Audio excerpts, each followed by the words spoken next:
Hello and welcome to a video on an overview of the output configuration submenu of your 1100A series device. So your first step is to press the down arrow until you see the word configuration on your screen. Now press E to enter the menu. You will be prompted to enter your password for your device. The stock password for all Coriolis devices is all zeros. So you can just press E once again. Now you should see the words Flow Configuration on your screen. Now press the down arrow until you see the words Output Configuration on your screen. Once you're on this screen, press E to enter the submenu. Now you should see the pulse weight parameter on your screen. This parameter can be changed to your desired pulse setting. Next, you can change to the following parameter by pressing the down arrow. This parameter is the pulse output parameter. Here, you can change the pulse output type by pressing E.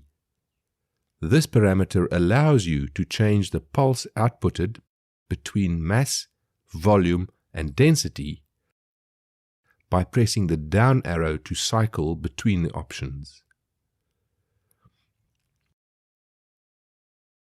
Once you have your desired unit, you can press E to select the unit. Now the device will prompt you to confirm your new unit. So you have to cycle to the Yes option by pressing the down arrow and then pressing E to confirm the new unit.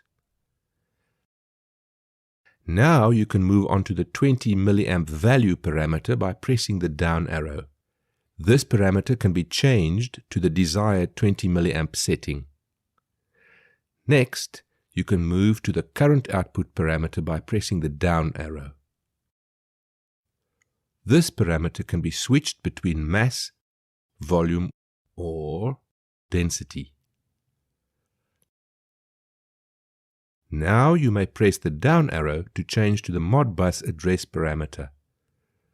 Here, you press E to change the address to your desired value. After setting your desired address, you can press the down arrow once again to move into the baud rate parameter. This parameter allows you to select between 9600, 4800, 2400, and 1200 as your baud rate. And with that, we can conclude this video. We appreciate your patronage and hope to speak with you soon. If you still have any questions, please feel free to contact us at the following.